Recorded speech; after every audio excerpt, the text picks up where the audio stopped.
recordar que tanto en el frustrado episodio alfonsinista de reforma constitucional como en el efectivizado bajo gobierno de Carlos Menem, en ambas iniciativas se prohibía tocar la parte dogmática de la Constitución, ¿no? Que si la Convención Constituyente avanzaba o retocaba algún texto de la parte dogmática, eso era nulo, de nulidad absoluta, y si no era nulo porque la ley lo decía, los jueces estaban obligados a declarar la nulidad, ¿no? Bueno, esta conducta es totalmente ajena y extraña al propio texto de la Constitución, porque una de las cláusulas más sabias de la Constitución es su artículo 30, el que regula el mecanismo de la reforma. Y allí claramente se establece que la única competencia que tiene el Congreso de la Nación es la de declarar la necesidad de la reforma, que puede ser total o parcial, así dice el inicio del artículo 30. Pero la parte final de ese artículo 30 establece claramente que será efectuada por una convención o asamblea constituyente convocada al efecto. Entonces, es la convención constituyente la que tiene la competencia constitucional de definir el ámbito material de la reforma. ¿Qué se reforma, no? Bueno, lamentablemente en nuestra historia institucional se ha sostenido y se ha practicado que el Congreso tiene que decir qué puntos se tocan. Lo hizo así en el año 94 y eso dio lugar a varias chapuzas técnicas, ¿no? Porque señalo la más notable. Al no haberse podido modificar el artículo 31 que establece la escala jerárquica del orden jurídico positivo nacional, el artículo 31 dice mentira. Lo que está a la verdad hay que ir al 75, inciso 22, que es la incorporación de los tratados internacionales de derechos humanos con igual jerarquía que las cláusulas constitucionales. Entonces, por más que en la Convención Constituyente, yo fui convencional por el Frente Grande, se intentó decir que, bueno, pues un retoque cosmético necesario, no, caía la reforma toda. Y bueno, como esta, hay 4 o 5 más de igual naturaleza. Hay que tener en cuenta que cuando un texto se refiere a sí mismo, una parte de un texto se refiere a sí mismo, esa parte es necesariamente del rigor y nivel lógico superior. Lo que uno llamaría es un artículo 30 y el 31 son metanorma constitucional, porque son la Constitución hablando de sí misma.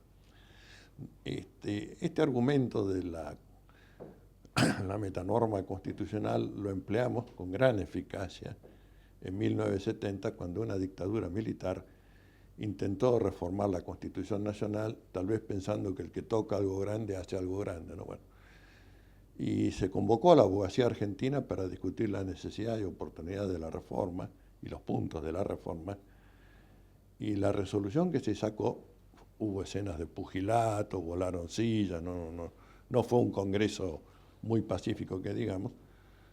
Esa séptima Conferencia Nacional de Abogados de diciembre de 1970 saca una sola resolución. La Constitución Nacional solo puede ser reformada conforme los mecanismos y autoridades previstas por el artículo 30 de la Constitución Nacional.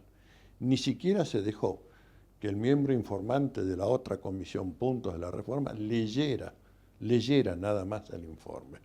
Se le negó absolutamente. Y dijimos esta es la opinión de la abogacía argentina, y los usurpantes lo único que tienen que hacer es irse y dejar que el pueblo argentino decida oportunamente la reforma constitucional. Estamos con una constitución que tiene su parte dogmática adecuado al modelo agrario, exportador, rentístico y de gobernar es poblar, que esa era la consigna a la fecha de 1853-1860. Eso no responde a las necesidades actuales. Las necesidades actuales evidentemente objetivan, por un lado, integración regional de Latinoamérica y el Caribe. Esto es imprescindible que tenga inscripción constitucional, ¿no? Creo que es el mandato de nuestros libertadores, es la exigencia de la época y es la única manera de guarecerse frente a las hegemonías y hegemonismos que se ejercen por fuera de este continente.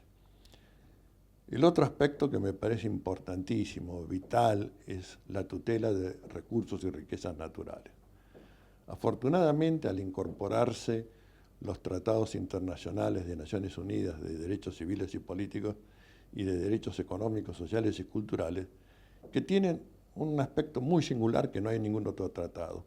El artículo 1 de ambos conjuntos de derechos es exactamente igual, y es el derecho de autodeterminación de los pueblos y la titularidad de los pueblos, no de los gobiernos ni de los estados, sobre sus recursos y riquezas naturales, ¿no? Entonces, esa titularidad tiene que tener un grado de tutela, de adecuado ejercicio, que por supuesto el Pacto Internacional no lo puede regular, tiene que estar en la legislación interna. Y creo que el dominio nacional sobre las tierras con aptitud rural, el tema del agua potable, los cursos de agua, el tema del espacio aéreo, el tema del mar territorial o epicontinental, la cuestión de si la propiedad de la superficie es también propiedad del subsuelo, a lo que fue resuelto muy bien en la Constitución del año 49, reservándole al Estado-nación, la titularidad de los recursos y riquezas minerales existentes en el subsuelo del territorio. El espacio aéreo. Las guerras futuras no solo van a ser por los hidrocarburos, ¿no? Van a venir por el agua potable, van a venir por las tierras con aptitud rural, van a venir por los alimentos, por el agua potable. Recordemos que América Latina tiene el 40% del reservorio mundial de agua potable. Y dentro de ello, la nación argentina es una de las privilegiadas por dos acuíferos, ¿no? El acuífero Guaraní y, no es acuífero, pero yo lo llamé así, los glaciares, que esta es la otra gran reserva de agua dulce. Bueno, sabemos que a la fecha hay buques cisternas que están cargando agua de nuestros ríos para llevarla a pueblos necesitados. Bueno, no hablamos de un cierre, pero hablamos de una regulación y una tutela. La Argentina produce alimentos para 400 millones de habitantes, pero primero tienen que cuidar que sus 45 millones coman bien, ¿no? Y que tengan agua potable, que tengan acceso al agua potable. Hoy los minerales preciosos son el sílice, el litio, porque toda la industria informática se basa en estos componentes minerales y tienen un valor estratégico enorme, ¿no? De allí también la importancia de la presencia de empresas internacionales que están llevando políticas extractivistas sin atender a otro criterio que el de la rentabilidad máxima, ¿no? Bueno, todo esto para mí es materia de reforma constitucional y agregaría un tercer punto, la política de derechos humanos.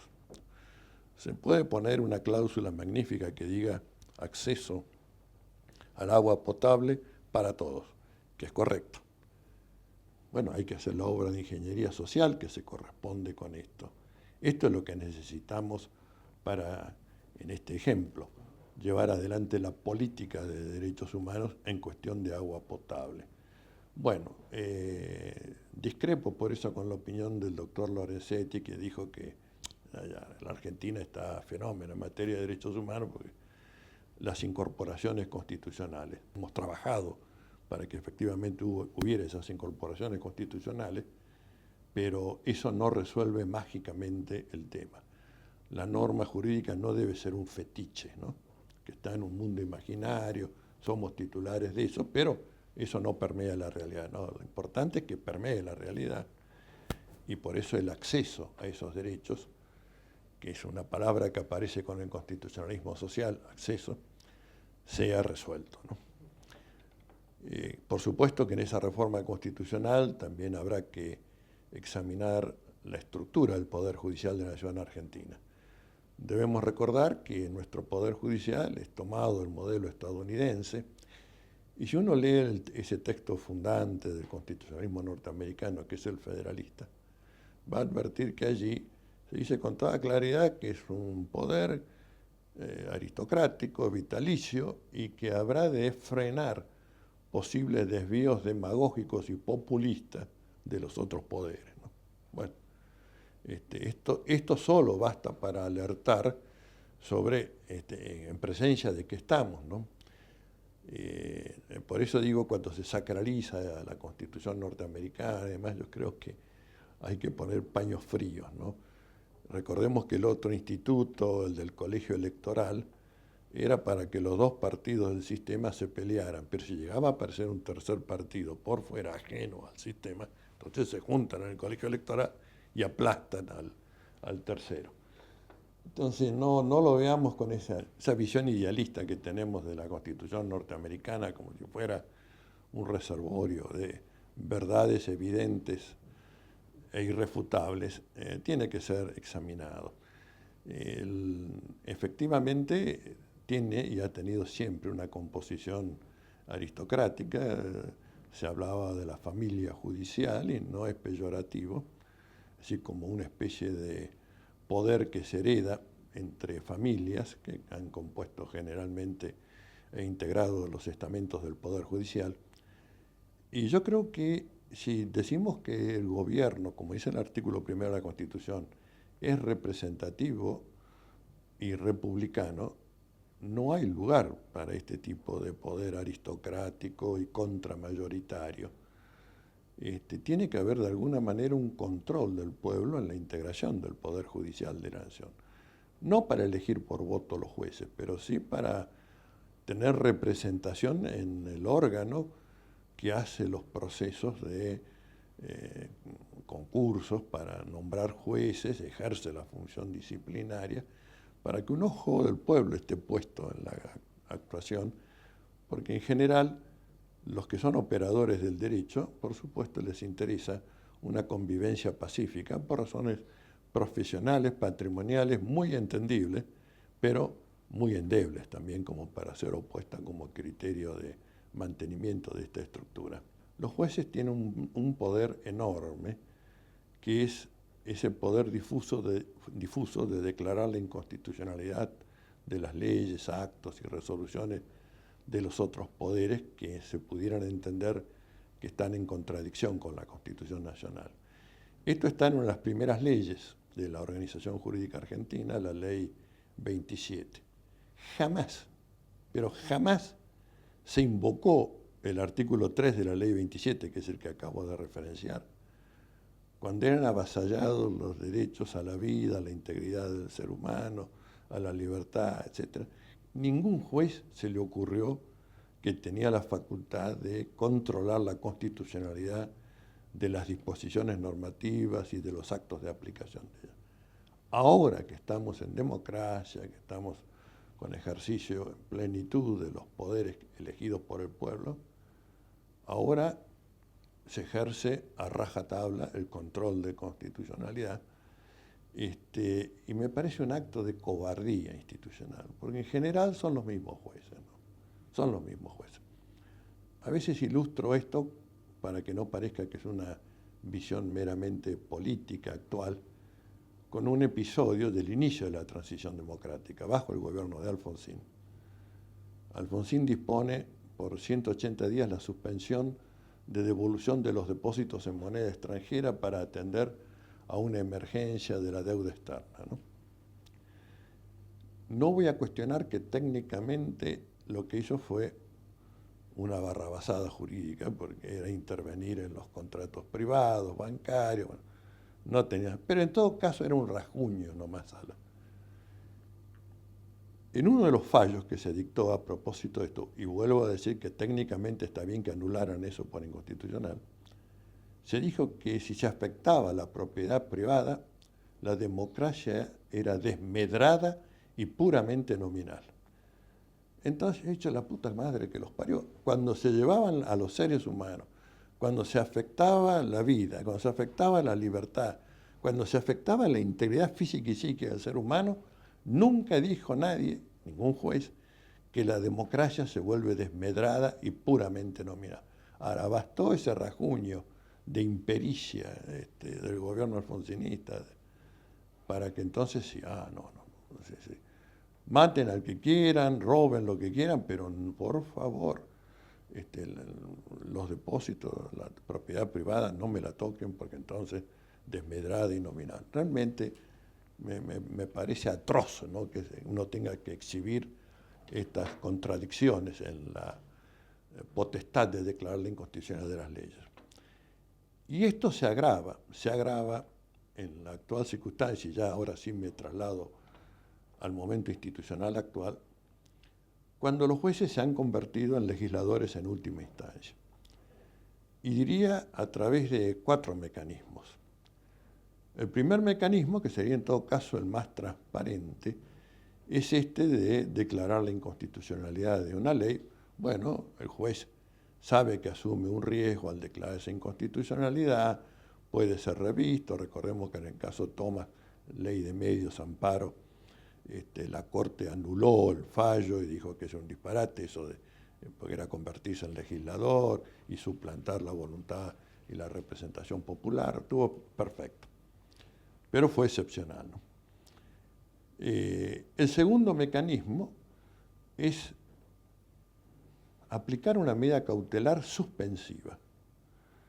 Y uno tiene que pensar y transmitirlo a la opinión jurídica y a la audiencia.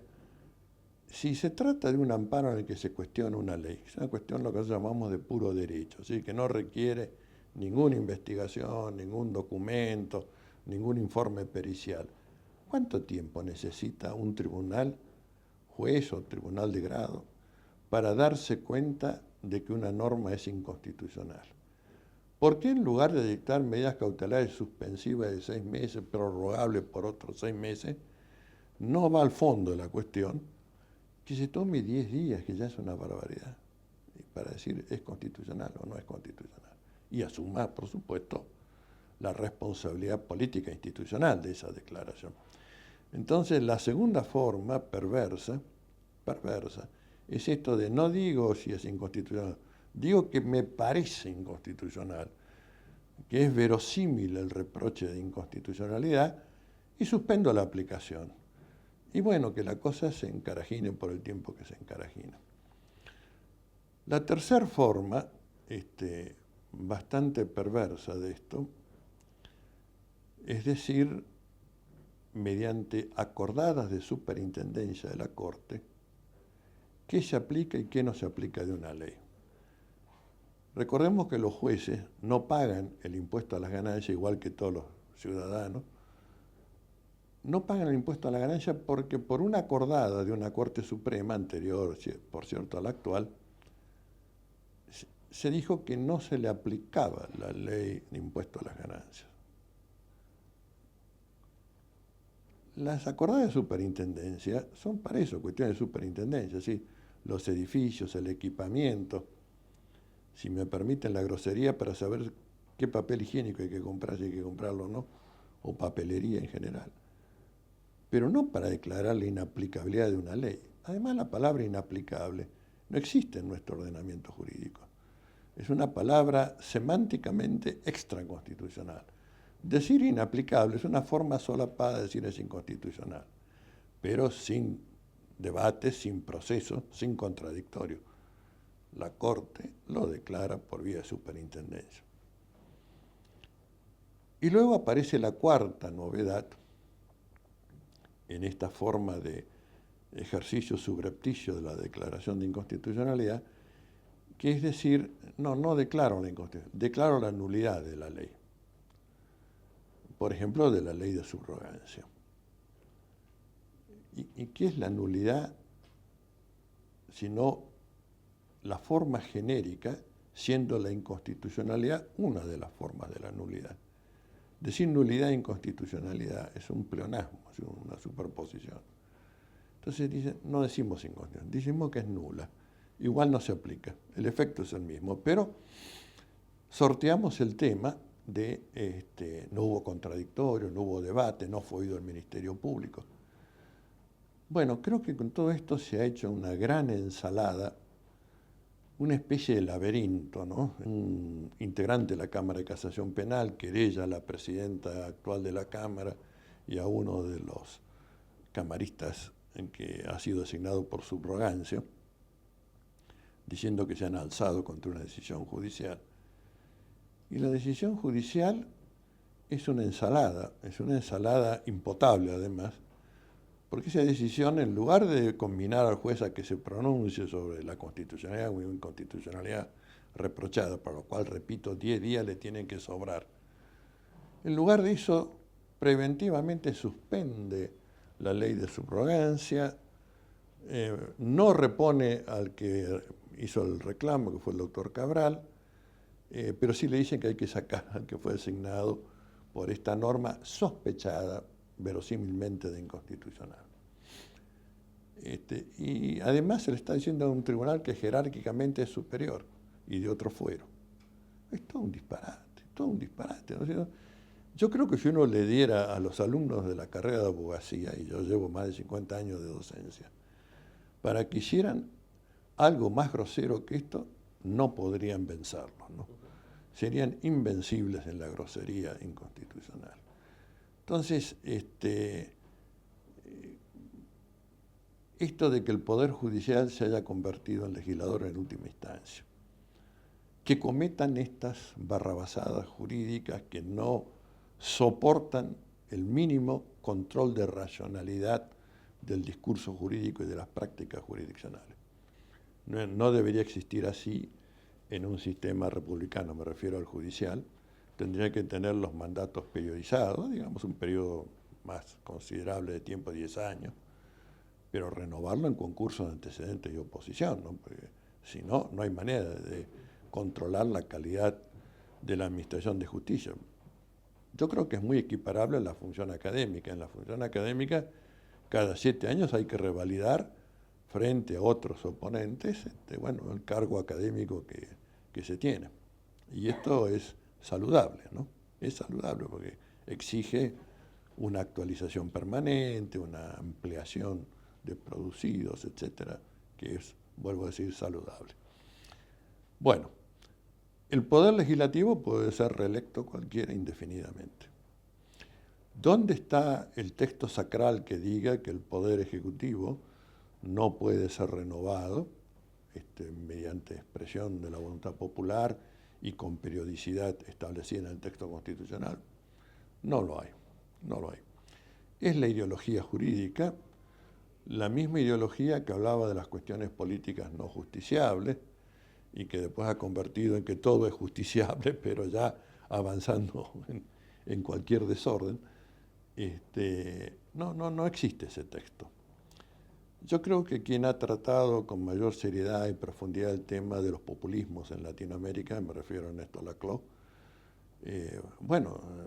acredita de que cuando hay procesos de transformación con líderes carismáticos, estos procesos de transformación no se los puede encorsetar o limitar o cercenar o castrar en función de una limitación temporal. Yo creo que desgraciadamente el tema se introdujo mal, el tema de la reforma constitucional inmediatamente posterior a las elecciones del 2011. ¿Por qué? Porque, bueno, con las euforias de la victoria electoral, empezaron las consignas Cristina eterna. Y yo creo que en lugar de eso habría que haber llamado primero a revisar la parte dogmática de la Constitución, efectivamente examinar. Yo de ninguna manera creo que se hubiera tenido que cercenar el debate sobre la posibilidad, no de la reelección, de la libre elegibilidad del Poder Ejecutivo, porque al final aparece como una proscripción esto de la limitación, ¿no? Y darnos el debate. Yo personalmente, en un proceso con un líder carismático, y digo esto sin ninguna, ¿cómo puedo decir? Sin ningún temor de caer en parcialidad, etcétera, yo analizo la conducta de la presidenta como estadista y pongo 18 o 20 peldaños antes de cualquier otro político que pudiera, propio o ajeno, ¿no? Que pudiera hablar, que pudiera expresarse en foros internacionales, que tenga una impronta institucional como que tiene la presidenta, yo no veo ninguna buena razón para ponerle límites a esto. No veo ninguna razón. Además, hay un ejercicio con el más absoluto respeto por derechos y libertades individuales y políticas. Si no es que ejerce en función de que le tapó la boca a todos y de que hay una obediencia debida a sus dictados, no, ejerce en contradicción, en plenitud. Si gana es por capacidad y por carisma, bueno, elementos objetivos y subjetivos de la conducción política. Entonces, no creo que haya que poner límites. Los límites los pone el pueblo y los pone el día de las elecciones. Cuando algo ya no gusta, bueno, no gusta y no va. Pero poner de antemano en un texto constitucional, estableciendo una diferencia inicua y discriminatoria respecto a los otros dos poderes, para mí lo único que debe respetarse a rajatabla es la periodicidad de la elección, de la consulta popular, y en esa periodicidad y en esa elección se juegan los consensos y los disensos, las construcciones y los castigos, si así cabe denominarlo.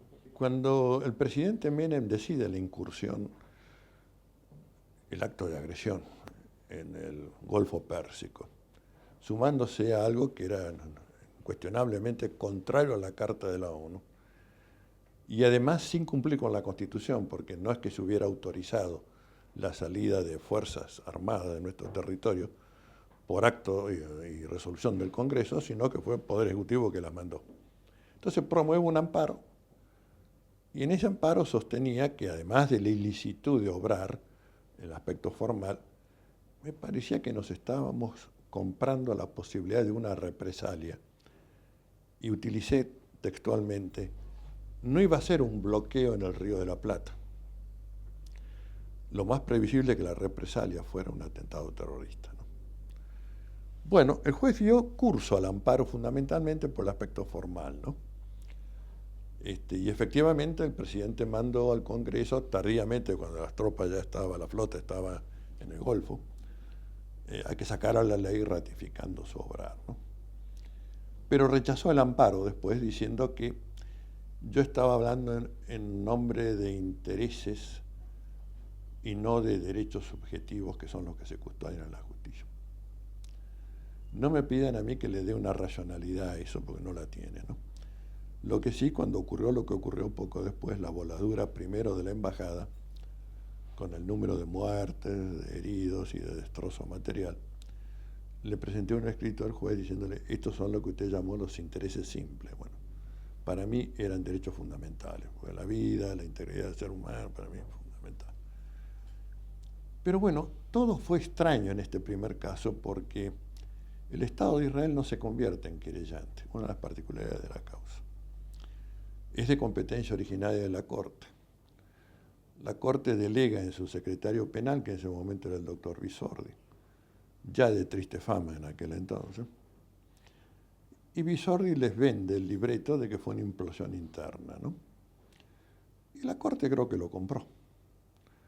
En resumen, no se investigó nunca seriamente, ni quien debía, en todo caso, apersonarse para reclamar por las muertes, por los heridos y por los daños, que era el Estado de Israel, tampoco se apersonó en el proceso.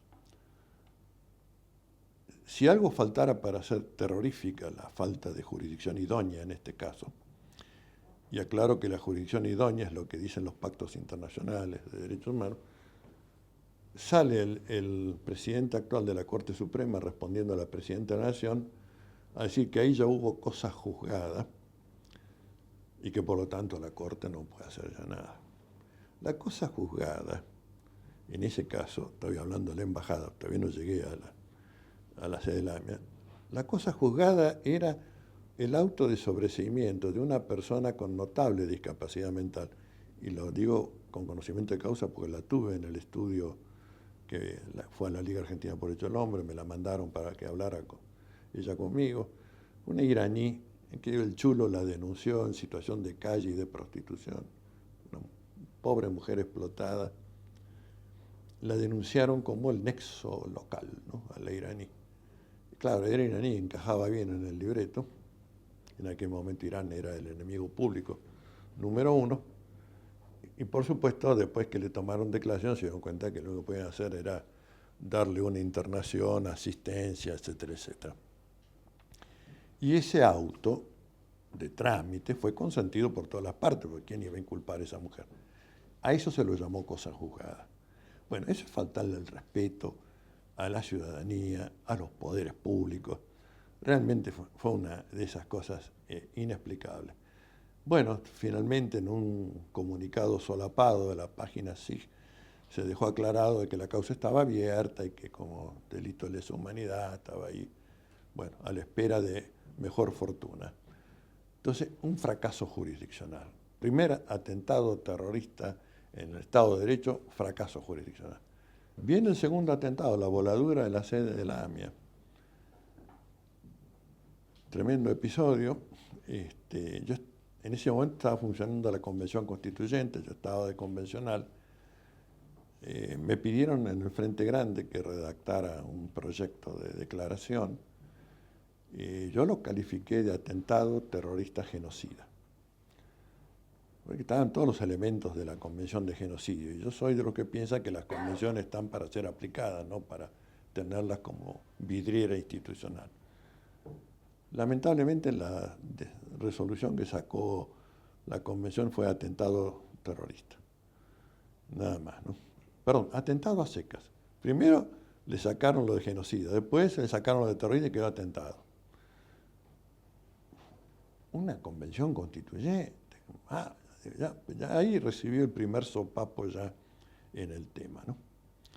Más luego, en un momento, creo que con buena intención, vinieron 3 colegas que habían tomado la causa AMIA, a pedirme una opinión, no a consultar, a pedir una opinión, un intercambio sobre qué hacer. Bueno, yo relaté este episodio y dije, miren, esto es un genocidio, además, con eso ustedes aseguran jurisdicción universal y aseguran además la imprescriptibilidad de la acción, ¿no? Piensen que esto trasciende de un hecho de una cantidad de muertos. Esto es más grave, porque evidentemente ha sido contra una comunidad como tal, sean todos los requisitos de la Convención sobre prevención y sanción del delito de genocidio. No, la vamos a encarar por el derecho local. Dije, bueno, de alguna manera les di a entender, entonces no me toquen más el timbre porque no lo voy a atender, no sé. No por salvar mi opinión o creer que era, sino porque me parecía ridículo decir, no, es muy complicado meterse con una convención internacional, metemos con el Código Penal, que hay de sobra, va a reclusión perpetua. Bueno, reclusión perpetua es si uno llega al final del juicio con algo, pero si no lo llega, más vale tener la convención en marcha, ¿no? Bueno,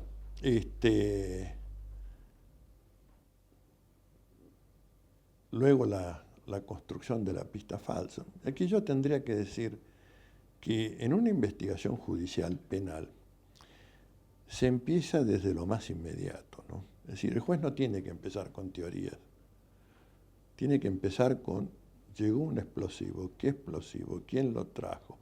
¿Cómo llegó? ¿Alguien conducía el vehículo? Si voy a decir que fue con un vehículo, bueno, ¿quiénes vendieron ese vehículo? Bueno, a partir de ahí ir construyendo una espiral que nosotros en el lenguaje jurídico llamamos la tópica de acumulación. Hasta que uno entonces sí va subiendo y encuentra los autores mediatos o de escritorio. Y obviamente eso no era el acto de un loquito, sino que había toda una organización criminal para cometer esa voladura. Bueno, en lugar de eso se sustituyó rápidamente todo por la creación de una pista, la pista iraní. Se descartó la posible o llamada también pista siria. No sé por qué, no había buenos motivos para sospechar de los implicados, pero como tocaba amigos o parientes del presidente Menem, llegó la orden de frenar eso.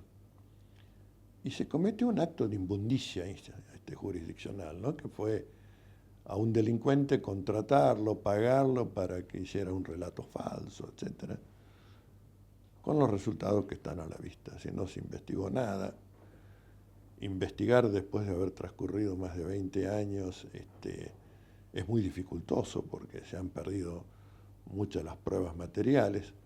Yo no sé dónde estarán los restos de la Traffic, hay muchas cosas que se han deteriorado. Bueno, entonces tenemos ahora dos procesos.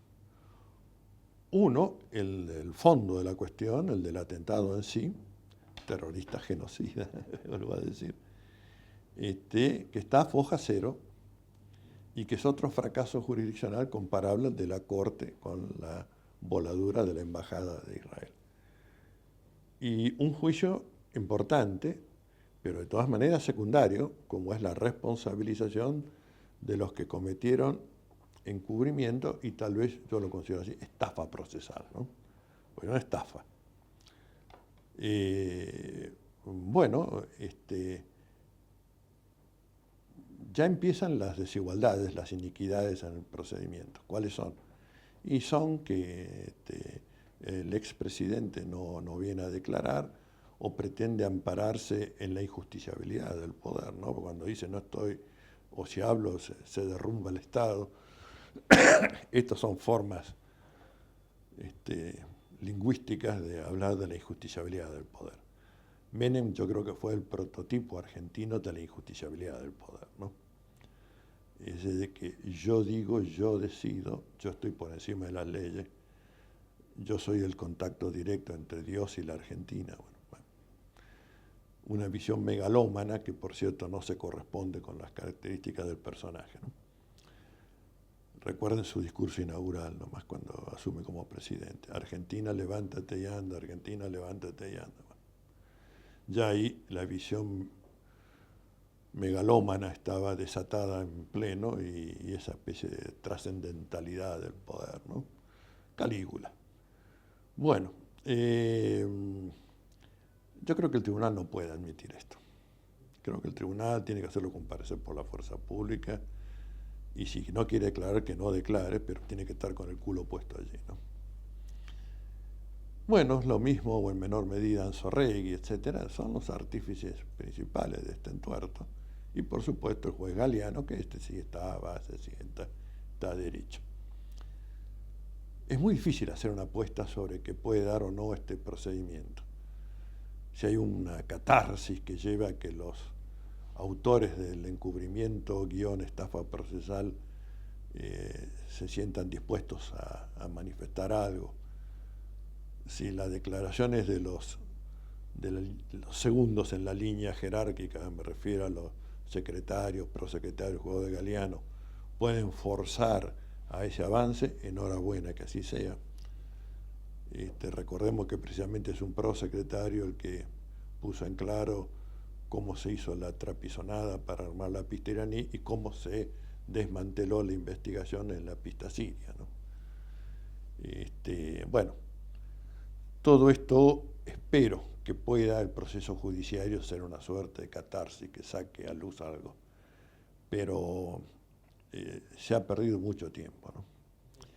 Y debo decir que si Nisman estuviera vivo tendría que estar sentado entre los acusados porque él era uno de los fiscales, no la titularidad, pero era integrante de la unidad fiscal AMIA y fue partícipe de todo esto. Y a medida que avanza la investigación sobre Nisman y su conducta, creo que va quedando evidenciado la podredumbre institucional que ha significado su paralización de la investigación y estar apostando solamente a una hipótesis que además la única vez que fue puesta a prueba cuando detuvieron a un iraní en Inglaterra, bueno, después de tomar la declaración de acuerdo a los puntos sugeridos por la Fiscalía Argentina, el juez inglés lo puso en libertad y condenó a la Argentina a pagar los gastos de juicio y los días de la detención. No digo con esto que el iraní sea un santo, digo que merecería una actividad instructoria un poco más sólida que la que se llevó adelante. Los dos atentados terroristas genocidas más importantes en nuestra vida democrática son dos fracasos jurisdiccionales. Y esto también creo que debería llevar a la opinión pública a pensar por qué en otras jurisdicciones, cuando se producen hechos similares, en 48, 72 horas sus autores materiales están detenidos e inmediatamente después se sabe de dónde partió la mano y hay responsabilización y hay condena. Que si es suficiente o no es suficiente, el derecho no es magia, no puede volver la historia atrás, pero por lo menos puede decir qué fue lo que sucedió y un juicio de reproche, ¿no? Y eso es importante para prevenir que no se haga otra vez. Acá estamos a cero en el tema y eso es responsabilidad de esta justicia, de la que tanto se alardea y de la que tanto se vocaliza su independencia, su criterio republicano, etc. Dos sonoros fracasos en los temas más importantes propios de investigación judicial. Yo creo que era perfectamente legítimo buscar alguna vía para avanzar la investigación. Además, no encuentro argumento de inconstitucionalidad. A mí me llamó poderosamente la atención el fallo de inconstitucionalidad que dictó la Sala Segunda de la Cámara Federal, porque bastaba tomar un ejemplo de nuestra historia institucional, la CONADEP. La CONADEP funcionó primero bajo Estado de Derecho y en territorio argentino, para el caso argentino. Tuvo funciones instructorias, basta leer el decreto que crea la CONADEP y las facultades que tenía para comprender que eran facultades instructorias. Por supuesto que todo después iba a la justicia, y efectivamente así fue.